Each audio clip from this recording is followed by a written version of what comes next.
He didn't wear medals or a veteran's hat. The old man's only proof of service was a tattoo on his wrist, so faded most people wouldn't recognize it. In the crowded airport terminal, that made him easy to overlook and easy to judge. Travelers passed by, some glancing at the mark, others not noticing at all. Few paused to wonder what that faded ink meant or what he had carried through the years. But then, the routine noise of the terminal shifted. Dress shoes clicked sharply against the floor. A young Marine caught sight of the tattoo, his face draining of color. He stepped forward, eyes fixed on the old man's wrist, and addressed him with the quiet respect reserved for those who have truly served. In that moment, the Marine's reaction didn't just affirm the veteran's story, it exposed the uneasy truth about how often society forgets its heroes. The terminal itself seemed to pause, just for a heartbeat, as the day began. Morning light filtered through the tall windows as travelers hurried past, some clutching coffee, others scanning departure boards with tired eyes. In the far corner, an elderly man sat quietly, hands folded over a battered duffel. The faded outline of a tattoo showed on his wrist, its details lost to time, barely visible unless you looked for it. Most people didn't. A few rows away, a businessman leaned over to his companion and nodded toward the old man. "Stolen valor gets old," he said, just loud enough for others to hear. His friend smirked, glancing away as if the comment required no response. Around them, the usual airport routine played out. Boarding calls, rolling suitcases, the steady churn of early flights. The old man's gaze stayed on the departure board, where his flight delay crept upward by another 15 minutes. A cup of coffee sat untouched beside him, its warmth long gone. When he shifted in his seat, the movement was careful, deliberate, each adjustment measured to avoid aggravating old pain. He seemed practiced in the art of taking up less space. An airport staff member approached, her badge glinting in the fluorescent light. She stopped a few feet from his seat, voice quiet but firm. "Excuse me, sir. Would you mind relocating to another area? Some passengers have requested more space." The old man met her eyes for a moment, then nodded. He gathered his duffel slowly, handling it with the kind of care that comes from years of habit. As he stood, the businessman's voice drifted over again. "About time." A few nearby passengers looked up, but most returned to their screens and conversations. He started to make his way through the crowded rows, his steps steady but slow, the bag bumping lightly against his leg. His posture was slightly hunched, as if he'd learned over time to move unnoticed in spaces like this. The terminal's energy pressed on, everyone absorbed in their own worries and routines. Then, from across the concourse, the sound of dress shoes cut through the usual noise, sharp, purposeful, and out of sync with the morning rush. Heads turned. A young Marine, dressed in full blues, had stopped mid-stride, his eyes fixed on the old man's wrist. The Marine's stance shifted, shoulders squaring, his attention unwavering. Conversations faded as more people noticed the Marine's reaction. The airport staff member hesitated, clipboard held against her chest, uncertain what to do next. The businessmen fell silent. Even the flight attendant at the gate desk paused, her announcement trailing off as she watched the Marine. The old man, still focused on finding a place to sit, hadn't realized the attention gathering around him. He moved with the quiet determination of someone used to being overlooked. The Marine, hands clenched at his sides, took a step forward, then paused, as if weighing his next move. What happened next would shift the mood of the entire terminal, drawing every eye to the story written on a single faded tattoo. The tattoo itself was unremarkable at first. Glancey, a faded patch of blue and black just visible beneath the old man's sleeve, the kind of ink that could have been anything, but the young Marine's gaze didn't waver. He moved closer, his eyes narrowing as he tried to make out the design. Travelers leaned in, curiosity rippling through the crowd. Most saw only age and old skin. The Marine saw something different. The mark was no ordinary tattoo. It was a dagger crossed through an anchor and emblem that meant nothing to most, but everything to those who knew. This was the insignia of a Navy SEAL unit, earned in silence, and rarely displayed. The kind of tattoo that signaled not just service, but belonging to a brotherhood that operated in shadows, their missions often unspoken, even decades later. The lines of the dagger and anchor had blurred over time, but the meaning remained sharp for those taught to recognize it. The old man didn't notice the attention at first. He kept his head down, weaving through the rows of seats, careful with each step. The duffel bag at his side looked heavy, straps digging into his shoulder. His movements were slow and deliberate, shaped by years of carrying burdens both seen and unseen. The Marine took 3 purposeful steps forward, stopping just short of the old man. His uniform was pressed, ribbons catching the harsh overhead lights. For a moment he hesitated, hands flexing at his sides as if unsure whether to salute or speak. The tension in the air grew. A flight attendant at the boarding desk watched, her eyes darting between the 2 men, uncertain but alert. Then, in a motion so precise it seemed instinctive, the Marine raised his right hand in a crisp salute. He stood at attention, posture rigid, his voice steady but low. "Sir, G7, right?" The words were simple, but they landed with weight. The old man stopped, turning slowly. His eyes, pale and watery, searched the Marine's face for understanding. At first, there was confusion, a flicker of disbelief that anyone could recognize what the ink meant after all these years. His lips parted, but no sound came. The businessmen who'd mocked him earlier shifted in their seats, uneasy. One coughed, another stared at his phone as if it could shield him from what was unfolding. The Marine held his salute, voice softer but still clear. "That's the G7 insignia. Only a few ever earned it." His gaze dropped to the tattoo, then back to the veteran's face. The old man's shoulders straightened, memory and pride surfacing in the quiet. He rolled up his sleeve just enough to reveal the full emblem, the dagger, the anchor, the faint outline of numbers etched beneath. His fingers traced the lines, almost unconsciously, as if reading a story only he understood. A few feet away, someone gasped. The Marine's jaw tightened, his eyes shining with unshed tears. He didn't lower his salute. The moment stretched, the meaning of the tattoo settling over the crowd. The Marine's words had unlocked a history that most would never know, but all could sense. The silence that followed was not immediate, but it began to spread, one by one, as those closest realized what they were witnessing. What followed was a silence that pressed in on every corner of the terminal, not from shock or confusion, but from a sudden, collective understanding. The Marine's salute had shifted the entire room. The old man's jaw tightened, his lips set in a thin line as he met the Marine's eyes. He looked down, fingers curling into a fist, then relaxed his hand, the faded tattoo exposed for all to see. No one spoke. Even the businessmen who'd been so quick to judge now sat rigid, their faces drained of color, eyes fixed on the scene in front of them. The Marine held his salute, posture unbroken, and for a moment the veteran seemed to stand a little taller. His hand trembled as he reached for the strap of his duffel, but he didn't pull his sleeve down. Instead, he let the emblem show, a silent answer to the question everyone was now asking themselves. His eyes were glassy, but he blinked back whatever threatened to fall. He shifted his weight, steadying himself, and looked around at the faces watching him, not with mockery now, but with something closer to respect. A few feet away, the businessman who had muttered, "About time," earlier, avoided the old man's gaze, staring down at his shoes. Another pressed his lips together, the bravado gone from his posture.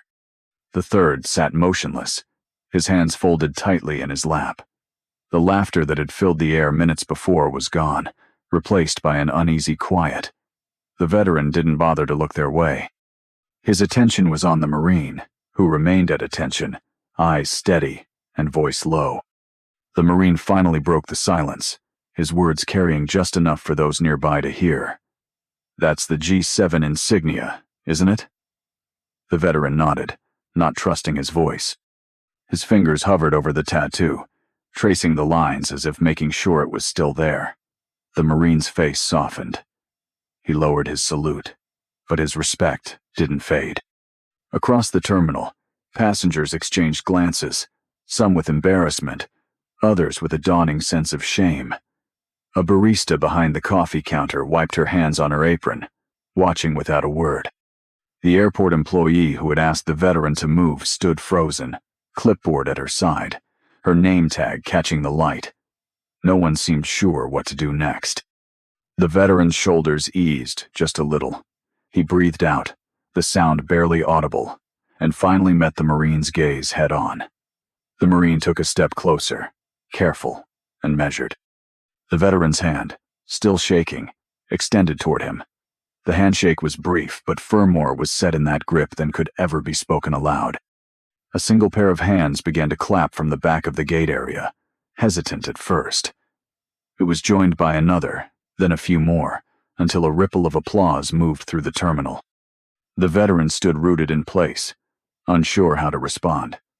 The Marine stayed by his side, silent but steady, offering a kind of support that didn't require words. The applause faded, leaving behind a quiet that was heavy with meaning. The old man's eyes glistened, but his face remained composed. The Marine's presence beside him was enough. People shifted in their seats, some nodding in acknowledgement, others looking away, chastened by what they'd witnessed. In that moment, the terminal became more than just a place of transit.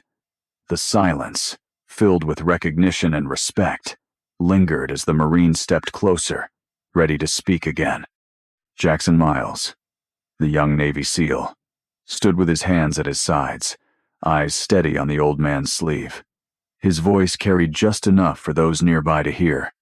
"They teach us about your unit in training," he said, the words simple but heavy. "G7, right? You're the one they mentioned, the one we all hope to measure up to." The terminal's hush deepened as the meaning settled in. Few in the room knew that the veteran's actions remained locked away in redacted files. His story passed down through quiet tradition instead of headlines or parades. The veteran's hand trembled as he slid his sleeve higher, exposing the full tattoo. The dagger through the anchor was unmistakable now, the lines blurred but still clear enough for those who understood. He didn't speak at first, just let the ink speak for him. The Marine watched, face unreadable, as the old man's eyes flickered with memory a history he'd never been free to share. A few seats away, a teenager lowered his phone, the urge to record replaced by something closer to respect. His friend nudged him, but neither said a word. The businessmen who'd once whispered now sat rigid, their postures stiff, eyes fixed on their shoes. One stood abruptly, his briefcase forgotten as he moved away, his face flushed with embarrassment. Jessica, the airport staff member, lingered near the counter, her clipboard forgotten. She watched the exchange, her expression caught between apology and awe. The flight attendant by the jetway had stopped scanning boarding passes, her hand hovering near her mouth, unsure what to say. Jackson reached into his breast pocket and produced a small, polished coin. He held it out, the metal glinting in the overhead lights. Not everyone recognized the coin's meaning, but the gesture was unmistakable. The old man hesitated, then accepted it, his grip careful, the coin slipping into his shirt pocket with a faint clink. For a moment, neither spoke. The Marine's words hung in the air, a quiet acknowledgement of everything the tattoo represented: sacrifice, secrecy, and a bond that outlasted time. The veteran rolled his sleeve back down, his movements slow and deliberate, then adjusted his duffel bag on his shoulder. A scar peeked out from under his collar, thin and white against his skin. The crowd remained silent, the weight of what they'd witnessed pressing in on all sides. Jessica stepped forward, her heels clicking softly, and nodded once at the veteran before returning to the desk. The flight attendant's scanner light blinked on and off, unnoticed. Jackson checked the flight board, then nodded to the old man, a gesture sharp and precise. Nothing more needed. He turned away, blending back into the flow of travelers. The veteran stood for a moment, hand resting on his duffel, eyes following the Marine's retreating figure. Around them, the terminal's noise began to creep back in, but the space near Gate 12 stayed quieter, the memory of what had just happened lingering in the air. Passengers shifted in their seats, some glancing at the old man, others looking away, not quite sure how to return to normal. The veteran didn't move right away, standing quietly as the moment settled into the fabric of the morning, waiting for what would come next. A subtle shift moved through the terminal. The applause faded, but its echo lingered, softening the usual edge of airport noise. The flight attendant approached, careful and composed, holding out a bottle of water. "Thank you for your service, sir," she said, her words measured. She didn't look him in the eye, but her gesture was deliberate, the condensation from the bottle cooling his hand. He nodded, not trusting himself to speak. A mother nearby bent down to her son, her voice low. "See that man?" she whispered. The boy's eyes stayed fixed on the veteran, his sneakers swinging just above the floor. She didn't explain further. Instead, she stood and squeezed his knee, as if the moment needed no more words. The Marine, still at the veteran's side, shifted his weight. He'd let his salute drop, but a formality remained in the way he stood. "Would you mind if I sat with you, sir? My flight's not for a while." His tone was steady, careful not to draw attention. The veteran studied the Marine's face, noticing the scar above his eyebrow, the sharp haircut, the posture that never quite relaxed. After a pause, he gave a small nod. The duffel bag landed softly at his feet as he sat. As they settled, the atmosphere continued to change. The initial wave of applause had quieted, but the energy in the terminal felt different. People watched more closely now. A businessman by the window stood, smoothing his jacket, then sat back down, his eyes on the two men. An elderly couple joined in, their hands coming together in a brief, respectful clap before returning to their laps. The veteran flinched at the sound, shoulders drawing in. The Marine's hand rested lightly between his shoulder blades, steady and reassuring. The contact was simple, but it grounded him. He let out a breath, slow and quiet, and kept his gaze low. A barista from the coffee kiosk brought over 2 cups, the steam rising in thin ribbons. "On the house," she said, setting them on the table between the men before slipping away. The Marine nodded his thanks, but neither reached for the coffee right away. The veteran watched the steam for a long moment, his eyes following its path as if it might carry his thoughts away. The noise of the airport returned, but softer, as if the crowd had agreed to keep things gentle. A TSA agent slowed his walk as he passed, glancing over his shoulder before disappearing around a corner. At the desk, Jessica from the staff waited with a boarding pass, her approach careful. She held it out, and the veteran tucked it into his pocket, the crinkle of paper lost beneath the hum of conversation. The ripple from that moment would last far beyond the morning. Little did anyone know, this quiet recognition would lead to invitations, letters, and a Veterans Day ceremony in the months ahead.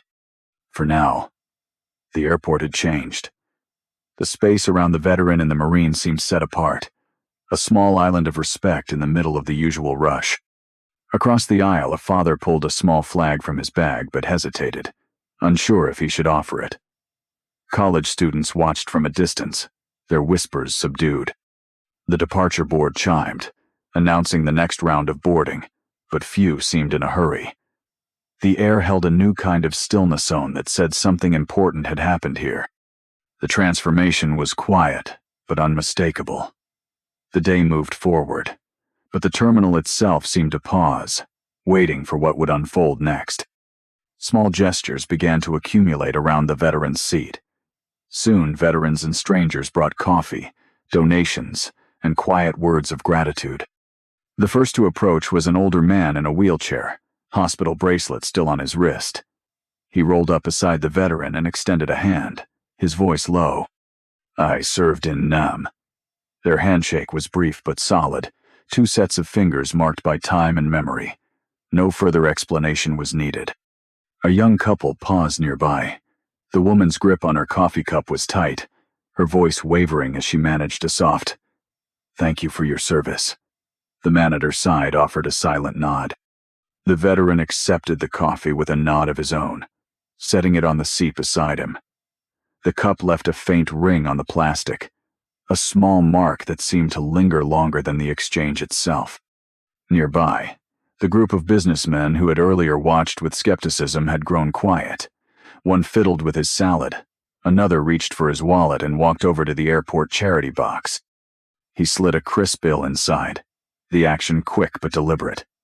The box, usually filled with small change from travelers, now held a single bill that covered everything beneath it. A few others followed, adding their own contributions, some quietly, others with a glance toward the veteran. Jessica, the staff member, returned carrying a sign she had just printed.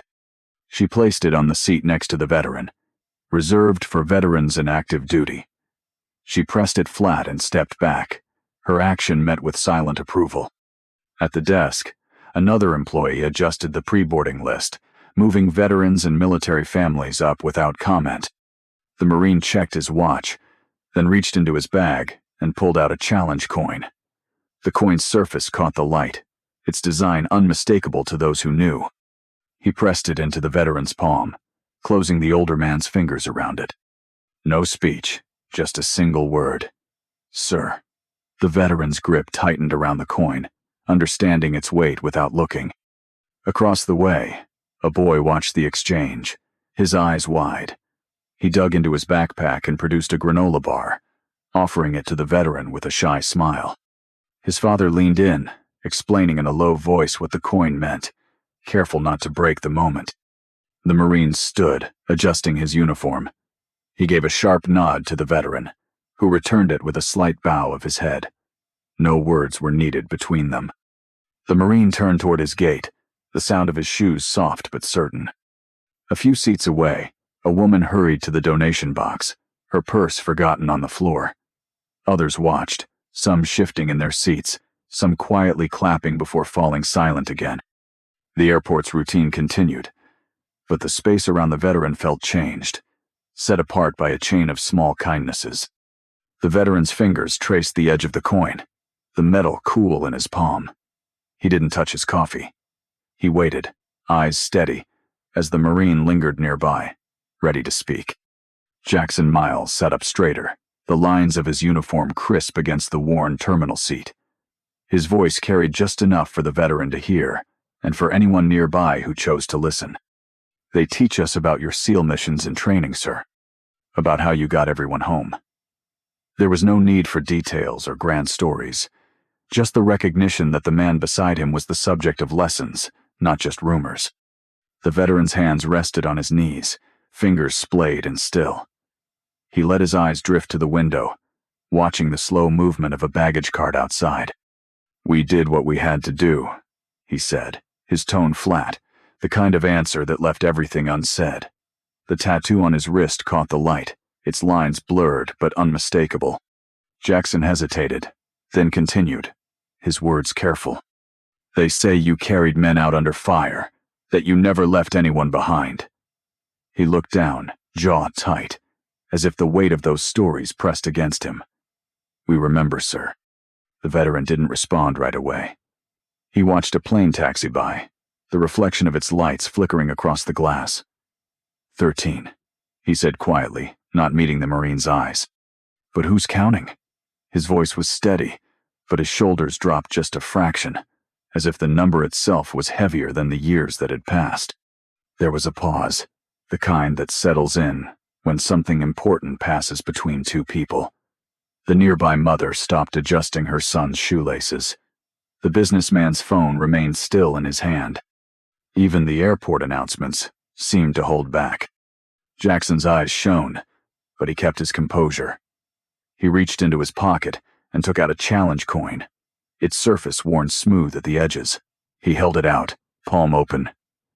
Permission to sit, sir? The veteran nodded once, a small gesture that said more than words could. Jackson placed the coin in the veteran's hand, closing his fingers gently around it. The coin was heavier than it looked. The veteran turned it over in his palm, feeling the grooves and ridges, the weight of memory pressed into metal. He kept his gaze low, but his hand didn't shake as he tucked the coin into his shirt pocket. Jackson sat beside him, silent. The two men didn't speak further. The Marine's presence was enough a living reminder that the stories carried in training rooms and whispered in barracks still mattered, even decades later. The terminal's noise began to rise again. Jackson glanced at the departure board, then back at the veteran. He stood, straightened his jacket, and gave a single sharp nod. The veteran returned it, his hand resting over the coin in his pocket. As Jackson walked toward his gate, the space around the veteran seemed to expand, the air lighter somehow. The old man's eyes followed the young Marine until he disappeared into the crowd, the memory of their exchange settling quietly between the rows of seats. In the wake of their conversation, the terminal seemed to shift again, as if everyone sensed something had changed. The story was not over, and the day moved forward, carrying the weight of what had just passed. As the boarding process resumed, the veteran remained seated, his duffel at his feet, the challenge coin pressed into his palm. The atmosphere around Gate B12 was noticeably different. Conversations were quieter, glances more lingering. Passengers who'd been absorbed in their own routines now paused to look, some with curiosity, others with quiet respect. Jessica, the staff member, returned with a crisp new boarding pass and stopped in front of him. She held it out, her voice steady but softer than before. "We've upgraded you to first class, sir." For a moment, she hesitated, thumb worrying the edge of the paper. "And I'm sorry for earlier." The veteran took the pass, nodding once. "You were doing your job," he replied, voice even. There was no trace of resentment, only a calm acceptance that came from years of learning which battles mattered. Nearby, the gate agent shuffled her paperwork, but her eyes kept returning to the veteran. She didn't ask for his boarding pass, only gestured quietly toward the tattoo barely visible beneath his sleeve. "Would you tell us about that?" she asked, her tone more invitation than request. The terminal didn't fall silent, but the cluster of passengers near the gate seemed to draw closer, tuning out the distant boarding calls and suitcase wheels. The veteran looked down at his wrist, thumb brushing the edge of the faded ink. He didn't rush to answer. Instead, he rolled his sleeve a fraction higher, exposing the lines that had outlasted decades. His fingers hovered over the tattoo, tracing it with the same familiarity as someone who'd done it 1,000 times before alone in hospital rooms, in the quiet of his kitchen, or in the dark before sunrise. The boarding chime sounded overhead, but no one moved toward the jetway. Passengers nearby watched, some standing, others still in their seats, all waiting for what he might say or do. The businessman who had earlier offered a sandwich and coffee now lingered at the edge of the seating area, hands clasped behind his back, eyes fixed on the old man. Jessica stood a few steps away, hand pressed to her collarbone, the other still holding a stack of unused boarding passes. A teenager, phone in hand, quietly snapped a photono flash, just a single image that would soon make its way online. By the time the veteran would board, his story had already begun to spread beyond the terminal. Messages and photos circulated, first through group texts and social feeds, then further as people realized they'd witnessed something worth sharing. The gate agent waited, patient and steady, as the veteran gathered himself. He glanced around, meeting the eyes of those closest to him. He didn't seem to notice the attention, or maybe he'd just grown used to attention that had come too late, but still carried a certain weight. He settled back in his seat, the new boarding pass resting on his knee, his hand still covering the tattoo. The boarding chime sounded again. The gate agent didn't move, and neither did the passengers nearby. In that small pocket of the terminal, everything felt suspended, as if the next words or gesture might set the course for what came next. The veteran's fingers lingered over the faded ink, the moment stretching between the past and the present, ready to carry forward into the next chapter. Recognition, especially when it comes unexpectedly, can change the entire atmosphere of a place. The veteran sat quietly as the crowd's attention shifted toward him, not because of any announcement or ceremony, but because someone had finally seen what the tattoo really meant. The dagger through the anchor was more than ink. It was a signal, a piece of history, a silent bond among those who knew. For years, it had gone unnoticed or misunderstood, but now, in the middle of the terminal, it spoke louder than any words. He glanced at the faces nearby, noticing how their expressions had softened.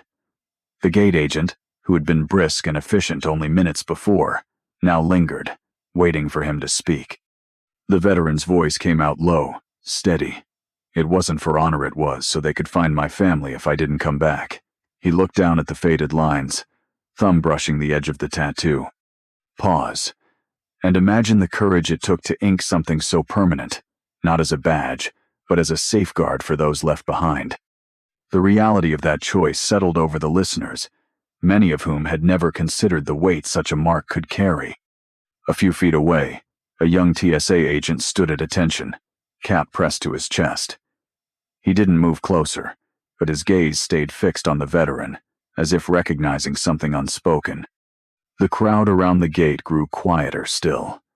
Some passengers shifted their bags aside, making space without being asked. Others watched in silence, unsure if they should intervene or simply bear witness. The veteran rolled his sleeve back down, smoothing the fabric over his wrist with hands that trembled more than before. "We didn't think anyone would remember," he said, voice barely above a whisper. "Most of us didn't want to be remembered for that." Jessica from customer service, clipboard hugged to her chest, stepped forward. "But that's exactly why we should remember," she said, her tone gentle, but certain. Around them, the airport's routine continued in the background boarding calls, overhead bins closing, travelers moving in slow lines. Yet no one rushed the veteran. When it was time to board, the crowd parted for him without a word. A woman with a stroller stepped back, a businessman shifted his suitcase, and the veteran walked forward, upgraded pass in hand. As he made his way down the jetway, a quiet applause followed. It wasn't loud or showy, just a steady rhythm that grew and faded as he passed. The sound traveled ahead, reaching the ears of those already on the plane. Inside, a flight attendant paused, her hand hovering near the seat assignments, and nodded him toward his place at the front. He stowed his bag, settled into the wide seat, and let his hands rest on the armrests. The coin in his pocket pressed against his lega, reminder of the moment he was seen and named for who he was. Outside, the airport returned to its usual pace, but the memory of what had happened lingered. The recognition given in that brief encounter would ripple outward, changing not just the veteran's day, but the way others saw him, and perhaps the way they saw every quiet figure moving through their own routines. As the plane prepared for departure, the veteran sat in silence, the weight of the moment settling in. The flight ahead would bring its own challenges, but for the first time in a long while, he carried something more than just memory. The in-flight cabin was quiet, the hum of engines a steady backdrop as the veteran settled into the first-class seat. The leather was stiff, the armrest cool against his elbow. He kept his duffel close, one hand resting atop it, thumb tracing the outline of the challenge coin in his pocket. The flight attendant paused by his row, offering a polite smile and a glass of water. She didn't linger. The service was attentive but not intrusive, and for the first time that day, no one asked questions about his tattoo or his past. Outside the window, the runway lights blurred as the plane lifted into the sky. The veteran leaned his head back and closed his eyes, letting the quiet settle in. The space around him felt different from the crowded terminal. No sidelong glances, no whispered judgments, only the hush of altitude and the faint clink of ice in glasses. He breathed out slowly, shoulders easing against the seat. A few rows ahead, a flight attendant moved through the cabin with a tray of meals, her steps measured and calm. She stopped to offer him a warm towel and a menu, her voice gentle. He accepted both, nodding his thanks. The meal arrived on real china, the silverware heavier than what he was used to. He ate slowly, tasting each bite, his mind wandering to places far from the Planaquiet barracks, long marches, the sound of boots on gravel. The challenge coin pressed against his chest each time he shifted, a small weight that reminded him he was not alone. As the flight continued, the veteran watched the changing light outside. Clouds drifted by, painted gold and pink by the setting sun. He thought of the airport, the faces that had turned toward him, the unexpected applause, the Marines' steady salute. The memory of that moment sat quietly with him, more real than the meal or the soft blanket folded at his side. He didn't speak to the other passengers. Most kept to themselves, absorbed in books or movies, the privacy of first class respected by all. But the veteran noticed small gestureless a nod from a man across the aisle, a smile from a woman collecting her bag.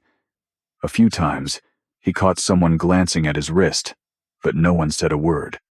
Midway through the flight, the attendant returned with a card from the captain. It was handwritten, just a few lines. "Thank you for your service. We're honored to have you aboard."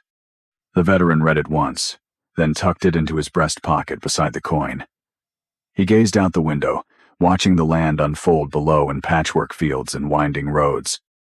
As the plane began its descent, the cabin lights dimmed.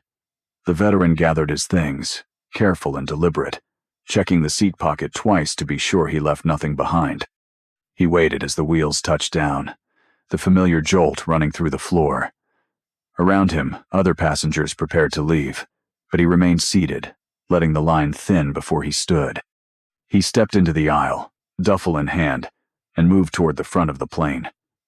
The flight attendant met him at the door, her expression serious as she handed him his bag. He nodded his thanks, stepping out into the gate area where the next chapter of his journey waited. Legacies are rarely planned in the moment. They grow out of the quiet ways people respond after the crowd has moved on. The veteran's arrival back home didn't draw cameras or speeches. He moved through the airport, the duffel strap pressing a line into his shoulder, the challenge coin still in his pocket.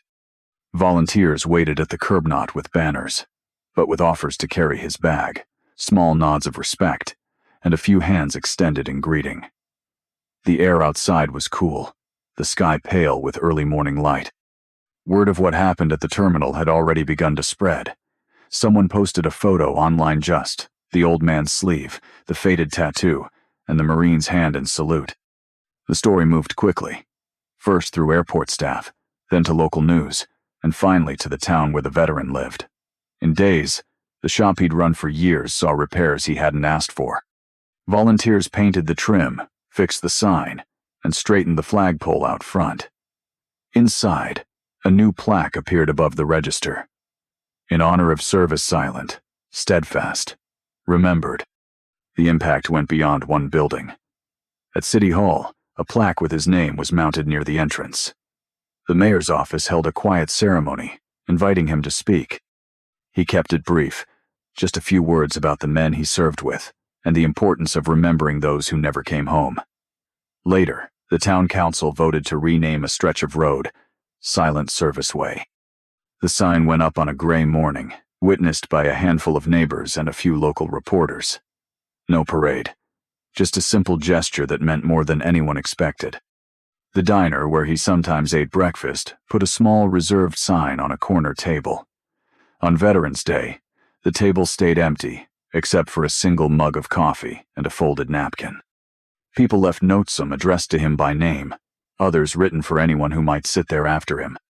The waitress who'd once watched him eat alone now greeted him by name, and the regulars paused their conversations when he walked in. The story's reach extended further. Letters arrived from people he'd never met, students, other veterans, families who had seen the photo online. Some wrote about their own experiences, others just offered thanks. At first, he didn't know what to do with the attention. He kept the letters in a shoebox by the door, rereading them on quiet evenings. The airport staff who had witnessed the moment began to look at travelers differently. They started a program to recognize veterans at boarding, offering small upgrades and handwritten thank you notes. The reserved seating sign stayed up long after the news cycle moved on. Other airports heard about it and copied the idea. The ripple effect reached places he'd never visit. In the months that followed, the veteran found himself invited to schools and community events. He spoke rarely, but when he did, people listened. The story of that morning at the terminal became part of the town's memory, a reminder of what it means to notice someone who's been overlooked. The Marine's salute and the crowd's response didn't just change one day. They reshaped the way people thought about service, sacrifice, and the quiet dignity that some carry all their lives. Legacies aren't always built in grand gestures. Sometimes, they begin with a pause in a busy terminal, a handshake, or a seat left open at a diner. The veteran's story became part of the fabric of his town, a quiet reminder that recognition, when it finally arrives, can, echo far beyond the moment itself. And sometimes, the way a community responds becomes its own kind of service, written not in medals, but in memory and in the way people choose to act when no one's watching. Stories like his don't end at the airport or with a plaque on a wall. They linger in the everyday at the corner table, in the way someone stops to help a stranger, or in the small, silent ways people remember to look closer. Every airport, every waiting room, holds stories that go unseen, stories written in faded ink and quiet habits. It's easy to overlook the person who keeps to himself, who doesn't ask for attention, whose service is written in scars and silence rather than medals. If this story moved you, share in the comments a time you saw respect, restore someone's dignity, and subscribe so more quiet heroism doesn't go unnoticed. Remember, sometimes the greatest heroes sit quietly waiting for someone to see the ink.